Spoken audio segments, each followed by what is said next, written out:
अचानक थाना पहुंचे हैं कि एक बेटे को बाप से मिलना है। वो जिद कर रहा है कि मुझे मेरे डैड से मिलना है, मम्मी मुझे लेकर चलो। मैं आज लेकर के उनके आवास पे गई, संजीवन जी के आवास पे गई मैं।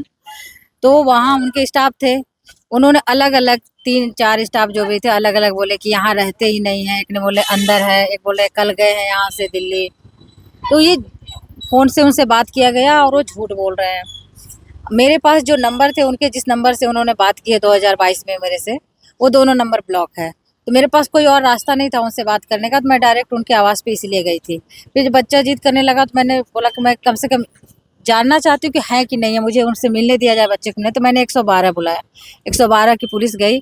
लेकिन मैम आप डायरेक्ट अब इस तरह से तो वो जब फ़ोन ही नहीं उठा रहे हैं किसी का, तो हम लोग इसमें कुछ कर नहीं सकते हैं। आप कोर्ट का ऑर्डर लेकर के आइए। आखिर क्या क्या इसका वजह क्या हुआ? देखिए अब ये एक्सेप्ट तो वो कर ही रहे हैं उनके। हम अभी बहुत सारे ऐसे ऑडियो हैं, बातें हैं जो 2022 में ये चीज़ें आई थी मीडिया में, तो ये उनका बच्चा है। ये चीज़ तो वो ऑडियो रिकॉर्डिंग है मेरे पास, न्यायालय में बर्थ सर्टिफिकेट है उनका, और कोर्ट ने ऑर्डर किया है, जो पटना हाई कोर्ट का ऑर्डर है कि इनका लंबा रिलेशन था। एफआईआर का सिर्फ इस वजह से हुआ क्योंकि डिले एफआईआर हुआ। डिले उनकी धमकियों की वजह से हुआ था, डर की वजह से हुआ, जिसका बेनिफिट उन लोगों को मिला। तो डिले एफआईआर हुआ, ठीक है। लॉन्ग रिलेशन था आपका मेरा, ये तो न्यायालय ने माना ना, हाई कोर्ट ने भी माना, सुप्रीम कोर्ट ने भी माना। तो अब आपका बच्चा है, ये आप खुद मान रहे हो, रिकॉर्डिंग है, आप आधार कार्ड दे रहे हो, आप बर्थ सर्टिफिकेट बनवा रहे हो। तो अब बच्चा आपसे मिलना चाह रहा है, तो मिलने में क्या प्रॉब्लम है आपको? जब सारी चीज़ें हैं तो बच्चे को परेशान क्यों करना? तो मामला कहाँ फंस रहा है? मामला उनके इंटेंशन में फंस रहा है कि अभी भी हो सकता है वो और कोई क्रिमिनल कॉन्स्पिरेंसी कर रहे हो, कुछ भी कर रहे हो। कोर्ट आदेश क्या दिया आपको? कोर्ट आदेश मेरा देखिए, मेंटेनेंस का केस पेंडिंग है। मेंटेनेंस अभी ये दे नहीं रहे। मेंटेनेंस का केस प्रयागराज सिविल कोर्ट में पेंडिंग है।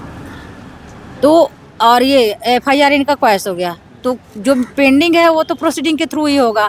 बट अभी ये डैडी से मिलना चाह रहा था, इसका जिद था कि मुझे पापा से मिलना है, प्रयागराज से चलो पटना। मैं लेकर के आई। मेरे पास कोई नंबर नहीं है जिससे इनसे बात हो सके। 2 नंबर था जिनसे मेरी इनकी बात हुई है, उसकी रिकॉर्डिंग है कि ये बच्चे को एक्सेप्ट कर रहे हैं। उसके बाद इन्होंने नंबर को ब्लॉक कर दिया है। बात हुई उनसे आपकी? वो जेल से जब से बाहर आए हैं बात नहीं की है हमसे। नहीं आज की। शास्त्री नगर पहुंचे थे। हाँ, क्या आखिर क्यों? उनके आवास पे गए थे, वो घर में घुसने नहीं दिया जा रहा था, और बताया जाए तो मैंने 112 बुलाया था इसलिए। आखिर आपका भाई माँ का भी आरोप है कि ये जो है छुटका इस तरह से फंसा रहा है कि अपने परिवार की जेवर था सब लेकर के भाग गई। ये सब इनसे ये सब ना, ये गुलाब यादव क्या कर रहा है कि अब ये घर पे अटैक कर रहा है, फैमिली से जुड़ रहा है, उन लोगों के नज़र में मुझे गलत साबित कर रहा है। उन लोगों को बोल रहा है गुलाब यादव कि उसका ऐसा ना सोशल कनेक्शन कट कर दो कि उसके कोई सपोर्ट में नहीं है, बाहर का तो कोई सपोर्ट में नहीं है, घर में भी कोई सपोर्ट में नहीं है। देखिए घर में जब मैंने एफआईआर किया था तब कोई एक सिंगल कॉल मुझे नहीं किया था, लेकिन अभी मैं घर में भी सूट फाइल की हूँ। मैं मुझे अपने राइट के लिए कि मुझे मेरा हिस्सा चाहिए, फादर की जो भी लड़कियों को तो बराबर हिस्सा होता है फादर की प्रॉपर्टी में। तो उसमें ये गुलाब यादव मेरे भाई से बात करना शुरू किया। हाँ, अब ये दोनों भाई और गुलाब यादव सोचिए कि रेप का आरोपी है, मैंने ही उसके ऊपर केस किया है, और वो मेरे भाई से बात कर रहा है।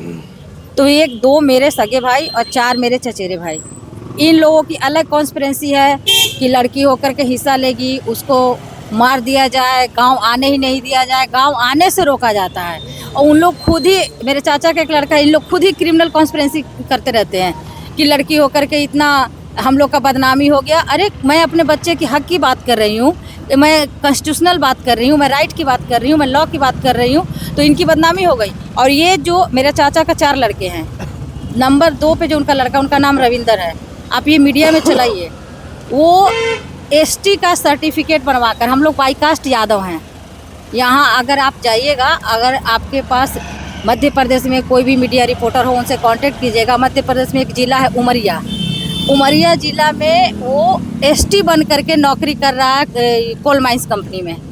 ये कॉन्स्पिरेंसी नहीं, ये क्रिमिनल नहीं है, इनसे इनकी बदनामी नहीं होती है। परिवार से बगावत क्यों हो गया? परिवार से बगावत कोई नहीं, कोई आरोप लगा रहे हैं इसलिए कि इसका सोशल कनेक्शन कट हो जाए, इसका सब चीज़ कट कर दिया जाए, इसको मार दिया जाए, और मार देने के बाद हम लोग बहुत इज्जतदार बन जाएंगे।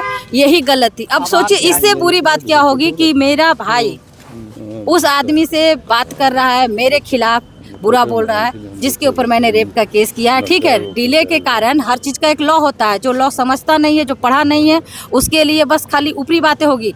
गहराई में जो जान रहा है कि क्यों केस को ऐसा हुआ, तो डिले हुआ। आगे संजीव भारत को लेकर के क्या करेंगे? देखिए हाँ?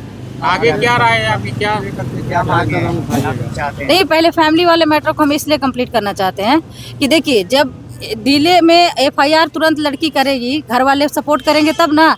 मेरा अब सोचिए कि अब जब मैंने अपने दम पे लड़ाई लड़ा और अपने हक की बात कर रही हूँ, तो वहाँ इस तरह से क्रिमिनल से मिल करके मुझे मारने की कॉन्स्पिरेसी मेरे भाई लोग ही कर रहे हैं। हाँ, उसमें 4 चाचा के लड़के हैं, 2 मेरे सगे भाई हैं। जो चाचा का लड़का की मैं बात बता रही